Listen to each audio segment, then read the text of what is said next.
Hello, friends. Welcome back to the Nugget Climbing Podcast. This is your host, Stephen Dimmitt, and I have a bonus episode for you today. It's available right now for patrons who support the Nugget Climbing Podcast for $5 per month or more. Tim Emmett is back on the podcast. I always have such a good time talking to this guy. Tim was originally in episode 107. I put a link to it right there in the description for this episode if you want to go back and listen. But Tim and I recorded our first podcast almost exactly a year ago. And for those of you who need a refresher, he was just starting to train for Vella. He was planning to go out to Spain in the fall, 2022, and try Vella, which is 14D, 9A. This would be his first of the grade and the hardest route he's ever climbed in his life. And when I talked to him last time, he was just coming off an injury. He was climbing like 12B after the injury, and he spent the next 9 months straight training for this climb and ended up going back to Spain this past fall and got insanely close. Not to spoil it, but he ended up getting to the last quick draw on the route from the ground, which is so incredibly close. And doing that link was probably the hardest thing he's ever done climbing wise in his life. And it was really fun to catch back up and to hear how his season went from his perspective. Tim's a super thoughtful guy, so I was curious to hear about some of the biggest lessons he's learned from projecting this route. He's been there many times. I believe he said this was his 5th or 6th trip over to Spain to try Vella in particular, and he estimates that he's tried this route for 80 plus days of projecting. So I was really interested to hear about some of the biggest lessons from that process and the value of trying a route that's that hard for him. We talked about how he changed his diet and how cutting out alcohol has helped him get in the best shape of his life at age 48. You guys, if you haven't seen this, definitely go look at this post on Instagram from Tim. I will link to it in the episode description for this episode. If you scroll down, go look at this Instagram post and see this guy's transformation and see what kind of shape he's in at age 48. It's incredible. It's incredible how fit he got for this route and how close he was to doing it. And so awesome that he is climbing his hardest and feeling his healthiest and strongest at 48 years old. And I have a feeling that this story is not over. But we talked about all of that and much more in this bonus episode. I'm going to give you a short teaser for free right here. And if you want to hear the full thing, or if you want to watch the uncut video interview, the full podcast episode and the uncut video episode are both available right now for patrons who support the show. It just takes a few minutes to sign up at patreon.com/thenuggetclimbing, and you can cancel at any time, no questions asked. The full version of this one was about an hour and 25 minutes, so there's a lot more to listen to if you enjoy this free teaser. If you're into sport climbing, if you enjoyed the recent fundamentals episode on going on a sport climbing trip, or if you just want to hear a really experienced climber talk about the process of projecting the hardest route of his life and trying to achieve an elite level, I definitely recommend this episode. Enjoy the teaser, and I'll talk to you on the other side. Stephen. Hey, Tim. How you doing? I'm good. How are you doing? Yeah, good. I'm just tucking into a bit of lunch. Bit of curry. Nice. What's for lunch? Chicken curry. Oh, it looks delicious. Nice. I love curry, actually. I'm a real curry fiend. Nice. Uh-huh. Yeah, it doesn't look like you're suffering too much. Something I want to make our way towards later in the conversation is, the way you changed your diet from June to November, and then the lesson you learned in December, and how you're thinking about the long-term plan, I guess. But yeah, chicken curry, I mean, that looks amazing. So it's not like doesn't look like you're sacrificing too much. Yeah, it's fascinating, actually. Like, I actually follow my weight and all that sort of stuff. And I know that I've never really done that before, because I've been the same sort of weight pretty much for the last 25 years, give and take 10 or 15 pounds. And, but for Arabella, I really trimmed up as much as I could. And I was really light, actually. So it was an interesting one, because I didn't really know whether to I mean, obviously we've had these conversations about weight and performance and da da da da da, but um, yeah, it nearly worked. Got pretty close. Yeah. I'm about yeah, I'm like 8 pounds heavier than I was then, which is my normal weight, which is great. Yeah. But it's definitely easier to do um, long max hangs when you're a little bit lighter. Well, that's what it seems to be anyway. So yeah, my it's interesting because I've been away from Squamish for a long time. I mean, up until last week, I've only spent 2 days in Squamish since I left for Spain in the middle of September. Oh, wow. So I came back and I did a hangboard test to see where I'm at compared to where I have been over the last year and all that sort of stuff. And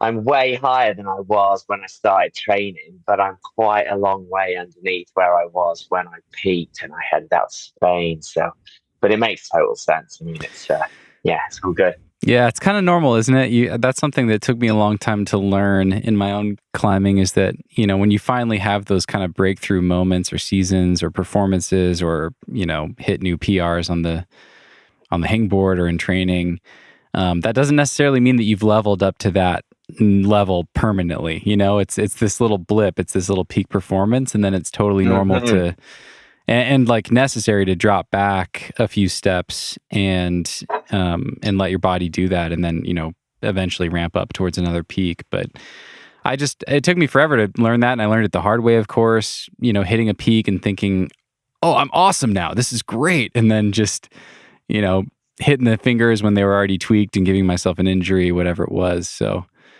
Yeah, I think that all sounds normal. It's good to hear that you're still well above where you started. I mean, that's the key thing is that you can start at a higher baseline later, next time and ramp back up to hopefully a higher peak. Yeah, totally, totally. I mean, that's one of the things that really makes me kind of excited, I guess, because I know that where I started before was such a low level, and now I'm in kind of maintenance mode. I'm actually going to the Euro Ice Festival tomorrow.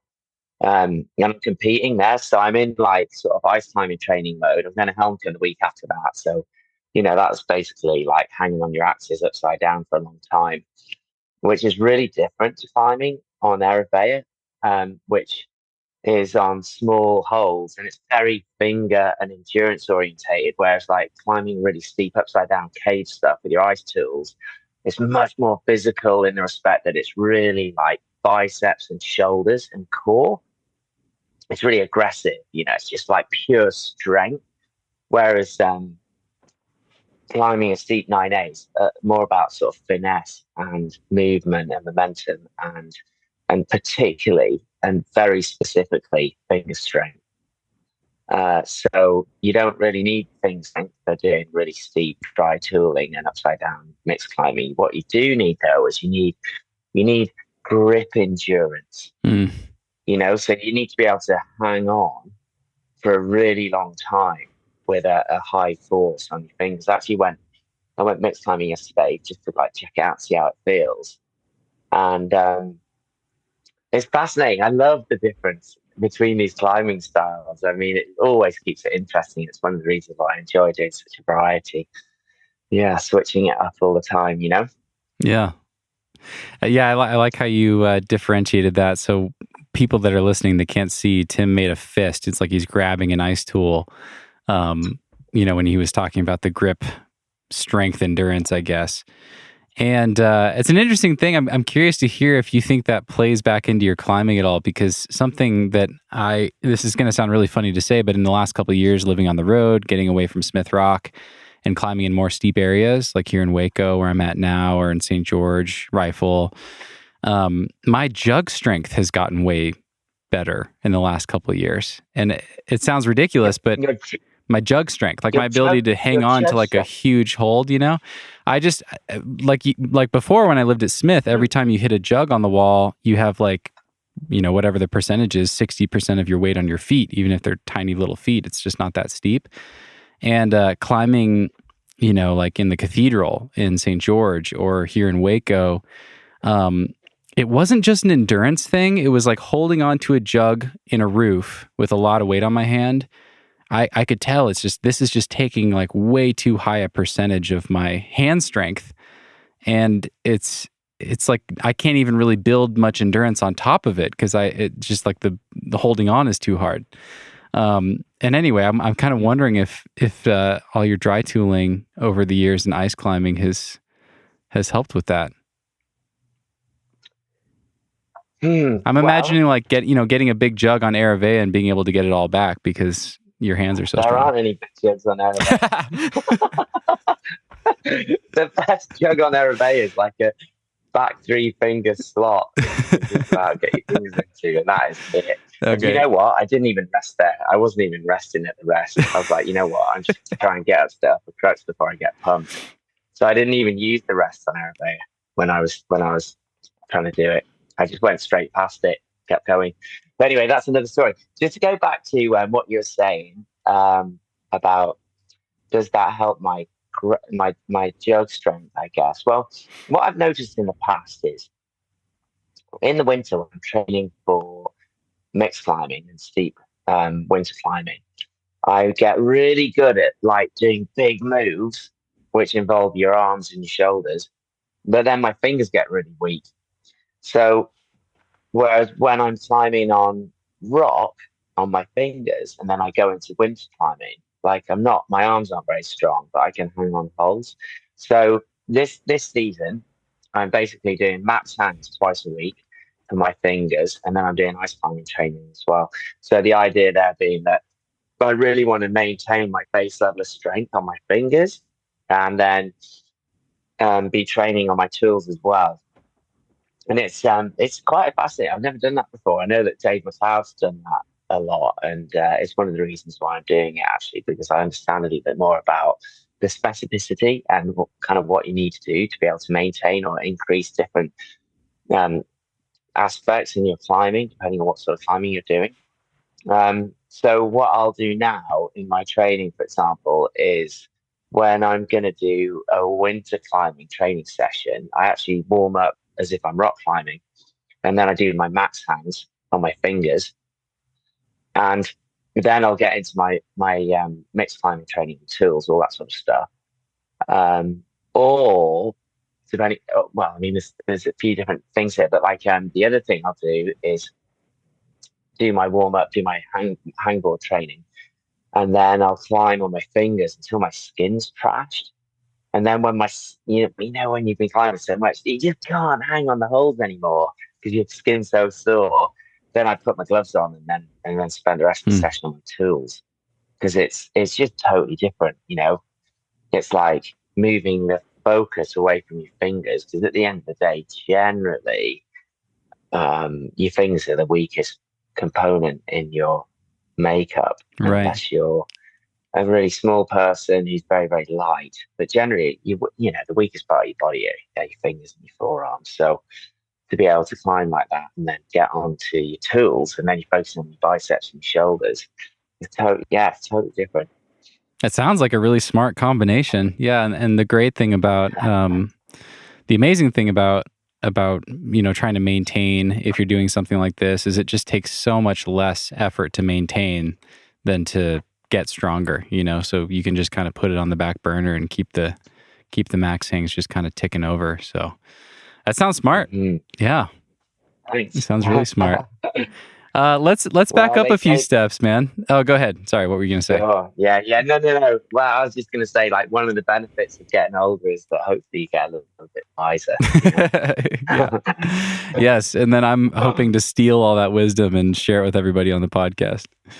But yeah, Aravea, I would love to hear more about just how it went, man. It was so fun to, you're one of those people, like every time an update would pop up on Instagram, I would just get so psyched because you have so much energy and positivity. I want to talk about your attitude in a little bit here, but it was so fun to follow your trip and your updates and hear how it was going. And it was even more, I think, the most inspiring and interesting stories where someone's, giving you updates in real time and taking you along on the journey of their project.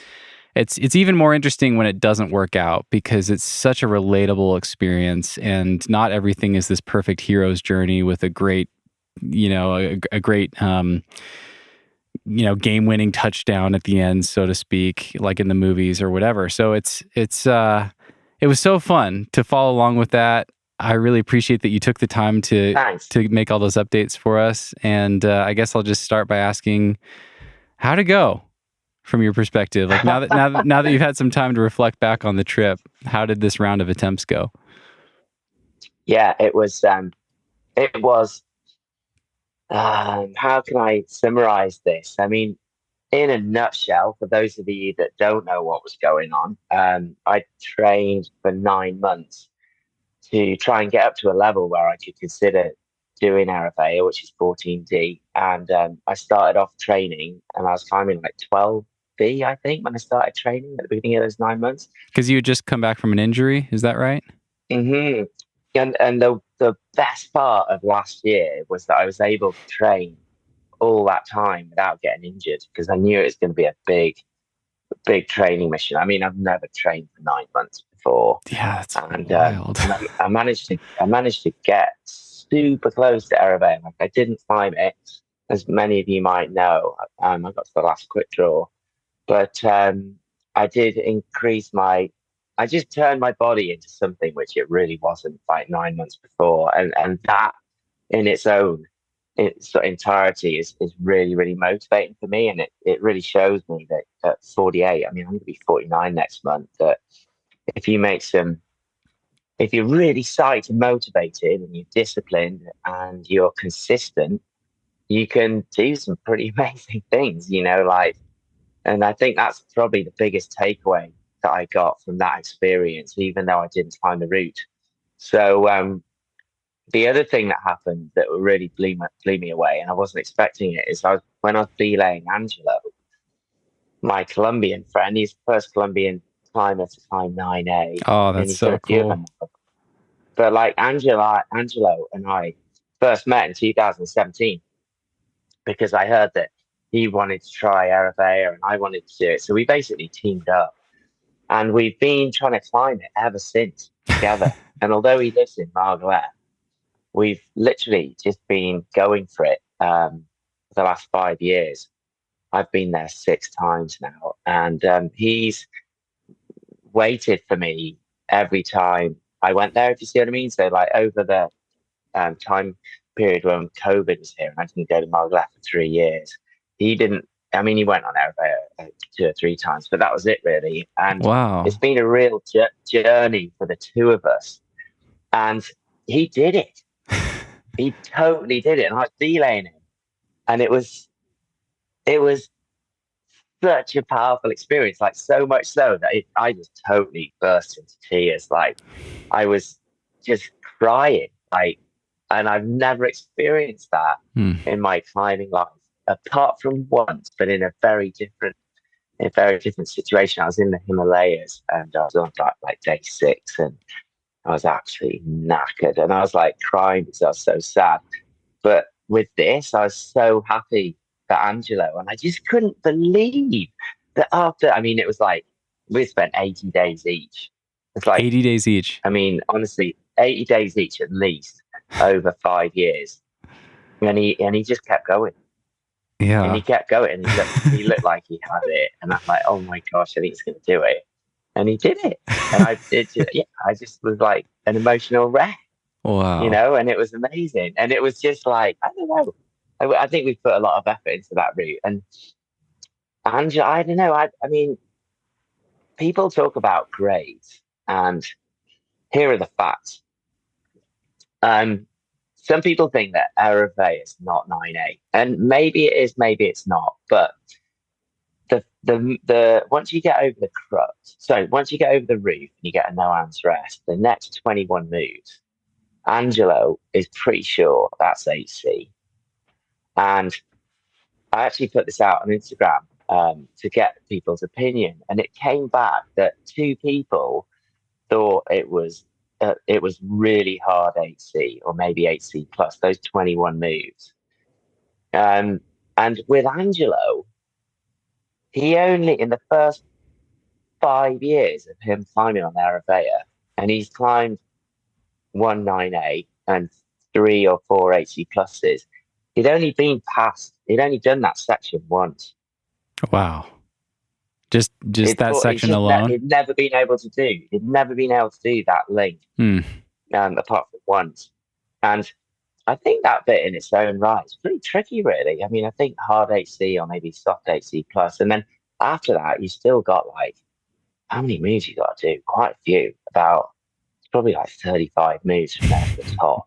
Wow. And it's probably like 8B, hard 8B plus, sorry, 8B, 8B plus, something like that. So, whatever that makes the route, those are the sort of breakdown sections of it. But anyway, back to Angelo. It was just an amazing. I was super psyched for him, and I really want to go back and join him. And I think, to be honest, with all the preparation and the training and everything that I did, there was only one thing that I did wrong, and that was I genuinely thought I was going to do it. That was the only thing you did wrong, was thinking you were going to do it. Wow. Yeah. Wow. I really thought I was going to do it. Actually. Yeah. I was like, oh, I know I can do it. I've got this. It's just a matter of I've just got to keep trying, and eventually I'll do it. And it just didn't quite happen, for various reasons. But when you're trying something that's right on the outer edge of your upper limit, I mean, think about what that is. I mean, if I was trying to climb 8C plus or 8C, which is at my limit or near to my limit, I could do that. But like when you're really trying to see what the very outer edge of your limit is, you can be 1% away from it, and you could be so close, but you just can't. You just don't quite get that 1%. Yeah, it was an interesting one. I mean, it really depends how you look at it, to be honest. And I think being older is really helpful for me because I can be a little bit wiser and a little bit more subjective, really, as to what that experience is. That experience is, because I think it'd be very easy for me to be like totally gutted and go home and just get depressed and be like, oh my God, I can't believe I didn't do it. It was awful and terrible and all that sort of stuff. But one of the things that I talk about when I'm doing motivational talks to kids and particularly like teenagers is that you can, in pretty much every situation you've got in your life, you can look at the positive side of it, you can look at the negative side of it, or you can, look somewhere in between. And the thing is that you can choose what you focus your attention on. And I know that you might feel really upset or sad or something like that, but if you catch yourself, or maybe I should talk about myself here, but if I catch myself being negative and depressed or like upset because I'm focusing on something which is negative, I try to, first of all, acknowledge that. And then I think about, well, what is something positive that came out of that experience? And I really try and latch onto that, because there's there's the glass half full or half empty, isn't it? It's the same thing, and it really depends on which lens you look at that as to how you interpret what's actually happening. And for me, coming back from this trip, even though I didn't do it, and I mean, don't get me wrong, I mean, I trained from January until September. And I sacrificed a lot of things to do this. And, I left my family for 2 months, which was like a really big deal. And I didn't do it. But what I did do, and this is one of the reasons I'm really glad that I was open about the whole journey on social media, was that I inspired loads of people to help themselves out with their climbing journey, and that really made it seem like worthwhile as an experience rather than just something which is really selfish for me. Did I do the route or did I not do the route? And that gave me a lot of strength. And I really tried to focus on that as a positive thing. And it really helped me get through it, actually. And yeah, I'm pretty psyched. And also really focusing on the fact that I'm in a situation where I can train really, really hard for a long time, and I didn't get injured, which I think it was one of my big worries as like an older climber, putting that amount of time and effort into something and thinking that I might just break myself along the way. So many questions. Thank you for sharing all that. First off, that's a beautiful story about Angelo, and it was really fun to. I mean, you were so psyched for him. That came through in all those updates and posts too. Yeah, I guess it's interesting. Touching on, this is a thought that came to mind while you were speaking. I mean, touching on the positive negative thing, I can totally see that, because on one hand, it'd be easy for you to tell yourself, I imagine, like, man, I trained for 9 months, made all these lifestyle changes, left my family for 2 months. Can I really do that to myself again? Can I really go through that again? And feeling like that was the one shot that you maybe gave yourself, whatever. But then there's this totally other way to look at it, which is that, you were starting last time from a 12B baseline, having come off an injury with relatively weak fingers compared to where they are now. And if you were to do even, I imagine, like a fraction of what you did to prepare for last year again, but from this higher baseline, you'd be right back up to where you were, probably beyond. And you're just so much better set up now to hit new PRs in your training and carry all that new strength into another round of it. And the route so much better and all these other things. So if you look at it that way, it's like, man, I just need one more round and it's probably going to happen. How are you thinking about that? I mean, the one thing that probably makes this that I'll just say, like, if it were me, like having a partner like that is so special. And 5 years trying it with Angelo, that's amazing. And now he's done it. So what does that mean for the future? Are you going to go back and try it again? And if so... Hey friends, I hope you enjoyed that free teaser with Tim. Once again, the full version of this episode is 1 hour and 25 minutes, and it's available to listen to in podcast form, or you can watch the uncut video podcast right now if you sign up for Patreon at patreon.com/thenuggetclimbing. It's $5 per month to get all of the follow-ups I've done so far. I believe this is number 46, more coming all the time. And signing up for Patreon will also get you ad-free episodes, and you can listen to all of that content in one place. You'll get an RSS feed that you can plug into your podcast app, and you can subscribe to the patron version of the Nugget Climbing Podcast. And most importantly, it helps support the show, and it helps me keep doing this. Once again, that's patreon.com/thenuggetclimbing. It takes just a few minutes to sign up, and you can cancel at any time. No questions asked. All right. Thank you guys so much for listening. Thanks for your support as always, and we'll see you next time. Shake it up, stop when the clock hits 13. Sing 1, 2, 3, 4. Cause no one can do it like we do it, like we do it, like we do it. Cause no one can do it like we do it, like we do it, like we do it. Cause no one can do it like we do it, like we do it, like we do it. Cause no one can do it like we do it, like we do it, like we do it.